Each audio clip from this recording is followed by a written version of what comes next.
Let us now study about elastic collision in one dimension. So we know in elastic collision the kinetic energy is conserved. Okay, so initial kinetic energy will be equal to final kinetic energy. It's a type of collision we know. So we're seeing in one dimension, that means it happens only in one direction. Okay, say we'll take only the x-axis. We'll take this as a horizontal surface. Okay, now we have two objects here. The first object has a mass m1. The second object has a mass m2.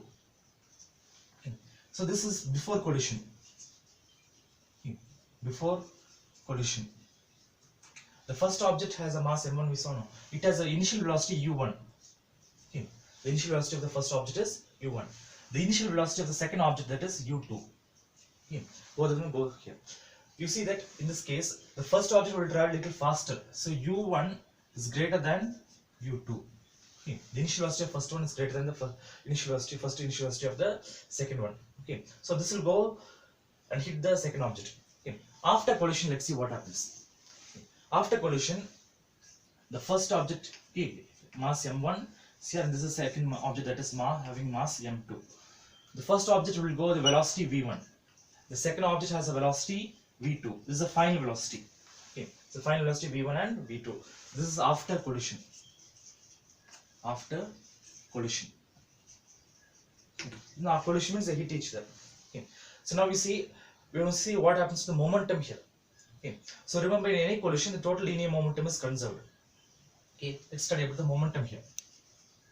Okay. What happens to the momentum before collision and after collision? Okay. Momentum before collision and then after collision. Okay. And then we'll take the first one, the initial or the momentum of mass m1.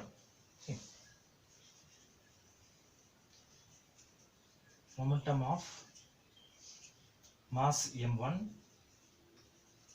and then next we see momentum of mass m2, momentum of mass m2. It's like a table we'll write. Okay. Then the total linear momentum.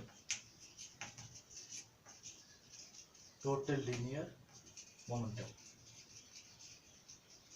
Okay. So first we'll see before collision. Okay, what happens to initial momentum of first object? So we write here pi1. It means initial momentum of the first object. So momentum, we know it's a product of mass and velocity. So mass m1 into u1.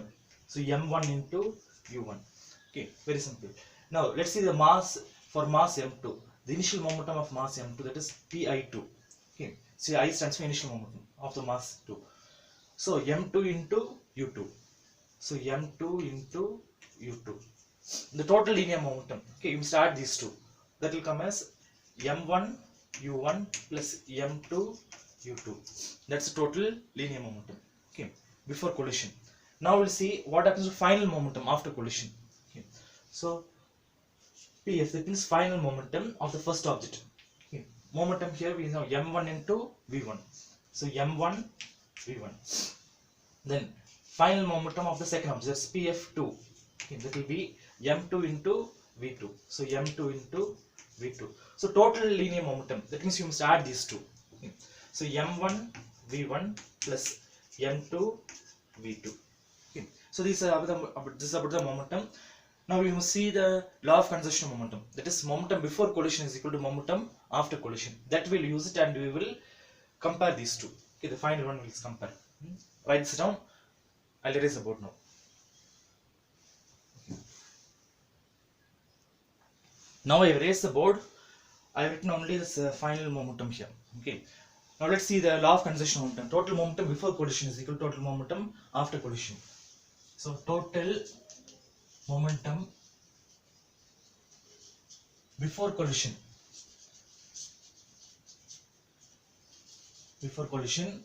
is equal to the total momentum after collision.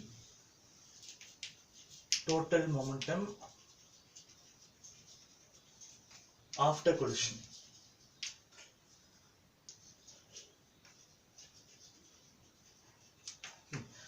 So total momentum before collision, that is m1 u1 plus m2 u2. So m1 u1 plus m2 u2 is equal to total final momentum, that is total initial momentum after collision, that is Total momentum after collision, that will be m1 v1 plus m2 v2. So m1 v1 plus m2 v2. Okay, you get this way.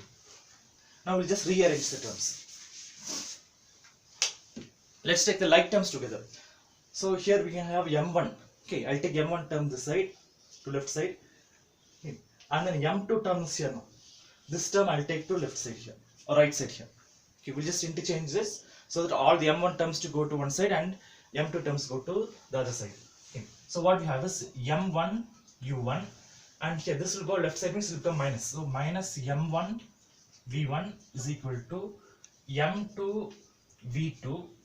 This term goes that side now, so it will become minus m2 u2. Okay. Now we take a common term, that is m1. So m1 into u1 minus v1 is equal to m2 into v2 minus u2. Okay. So this term we have here. So let's write this as equation 1. Okay. We'll note this as equation 1 here. Note this up to here, and it is about now. Okay. Now let's study what happens to the kinetic energy of the object. Okay, before and after collision. So let's study the kinetic energy. So kinetic energy of the object before and after collision. So for that, let's see the picture one more time. I'll draw it here down. We have two masses here. That mass, first mass m1, it has initial velocity u1. The second mass there m2, it has initial velocity, that is u2. Okay.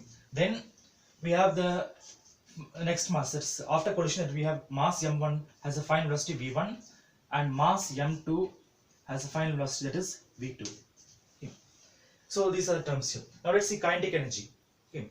So kinetic energy of the first object and kinetic energy of the second object, that we'll study now. Okay. 1 minute, let me pause it.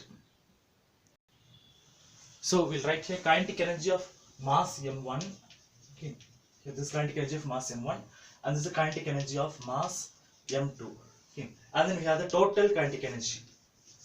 Total kinetic energy. I'll write short forms here. Okay. So now we will see before collision, after collision. Okay. So first one is before collision. Before collision. Okay. And then we'll see after collision.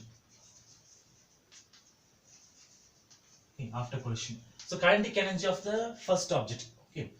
The initial kinetic energy of the object 1. KEI1. That means initial kinetic energy of object 1. Okay. We know kinetic energy formula is half mv square. So it is half mv square, but initial we see m1 and u1 is there. So m1 u1 square. Okay. And then for kinetic energy of mass m2, that will be kinetic energy, the initial kinetic energy of mass m2 will be equal to half into m2 into u2 square. Okay. So m2 into u2 square. Now total kinetic energy, just add this through. Okay. I'll write it now more clearly. This is the kinetic energy of mass m2, okay, and this is the total kinetic energy. Like this. Just add these two. Okay. So we get here half m1 u1 square plus half m2 u2 square. Okay, that's how it gets. Now let's see kinetic energy after collision. That's kinetic energy of the final kinetic energy of the first one. Okay, so m1 v1 is there. So we get here half into m1 into v1 square. And here kinetic energy, the final kinetic energy of the second object, that is to here, that will be half into m2 v2 square. So m2 v2 square. Add these two, so we get here half into m1 v1 square plus half into m2 into v2 square. Okay. Now we'll see this is an elastic collision. Okay, that means the total momentum before collision is equal to total momentum after collision, we know. And one more thing is, no, kinetic energy is conserved. The kinetic energy before collision is the kinetic energy after collision. Okay. So for an elastic collision,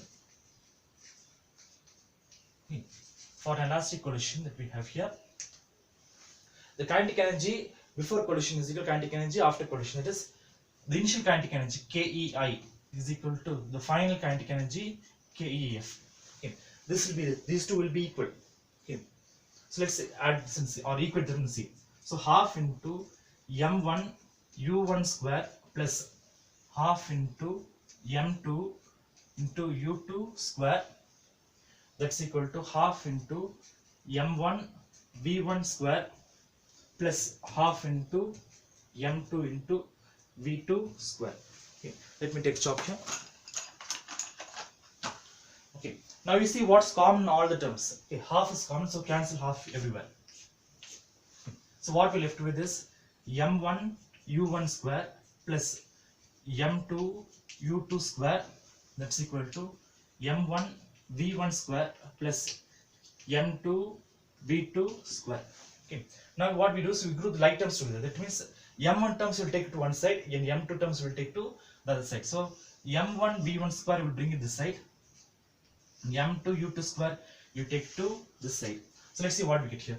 We get here m1 u1 square minus m1 v1 square, that's equal to m2 v2 square minus, this term goes that side now, so m2 u2 square. Okay, so we have like this way.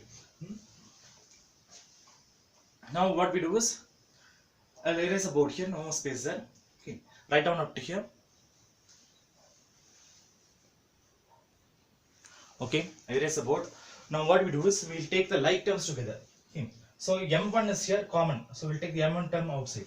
So m1 into u1 square minus, here we'll have here v1 square. So v1 square is equal to, this side m2 is common, so m2 into v2 square,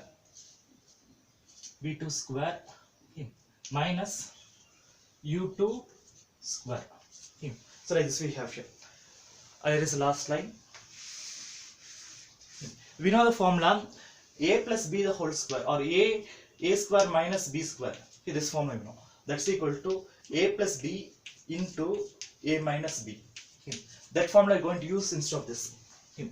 So this will take us a and this will take us b. So what we get is m1 into a plus b into a minus b. That means u1 plus v1 into u1 minus v1. See, u and v should be looking different, that you must know. Then m2 into v2 plus u2, v2 plus u2 into v2 minus u2. Okay, so this will take us equation 2 here. Okay. Divide equation 2 by equation 1. This next step. So divide equation 2 by equation 1. So equation 2 we have here, that is m1 into u1 plus v1 into u1 minus v1 is equal to m2 into v2 plus u2 into v2 minus u2. Okay. Divide by v1, or equation 1 here. Equation 1, what was it? It was m1 into u1 minus v1, and this side we have here m2 into v2 minus u2. This was the equation 1. Okay. Now cancel items. m1 cancels. u1 minus v1 cancels. m2 cancels. v2 minus u2 cancels. Okay. So what we left with is u1 plus v1 is equal to v2 plus u2. Okay. Now what we do is we have to interchange these two. Okay. We take u terms to one side and v terms to one side. So this plus u2 I'll take to left side, and the plus v1 I'll take to right side here. So we have here u1 minus u2, because u2 goes left side, is equal to v2 minus v1, because v1 goes this side. Okay. So what does it mean?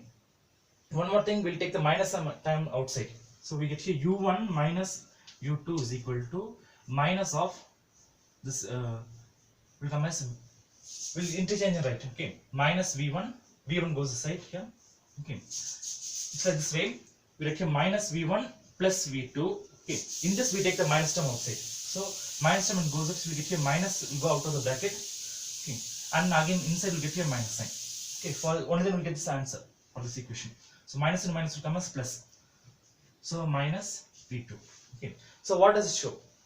This means the relative velocity, okay, has the same magnitude but opposite in direction. So the relative velocity the relative velocities have same magnitude,